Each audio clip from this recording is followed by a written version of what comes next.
पाकिस्तान में civil service में दाखिले के ख्वाहिशमंद बेशुमार लोग मुख्तलिफ शहरों में घूमते फिरते नज़र आएंगे। लाहौर एक ऐसा शहर है कि जिसमें लोग ख़ास तौर पर दूर दराज से आके जमा होते हैं, क्योंकि यहाँ मुख्तलिफ़ किस्म की एकेडमियाँ कायम हैं जो कि लोगों को सिविल सर्विस के लिए ट्रेनिंग देती हैं।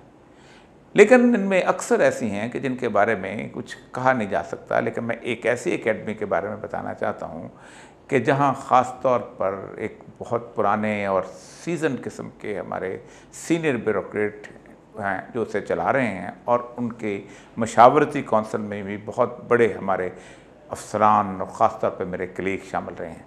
रिजवान एकेडमी की सबसे खूबी ये है कि ये प्री सीएसएस का 1 महीने का एक कोर्स कराती है, जिससे आप अपने आप को आइंदा कुछ महीनों के लिए सिविल सर्विस के लिए बेहतर तौर पर तैयार कर सकते हैं।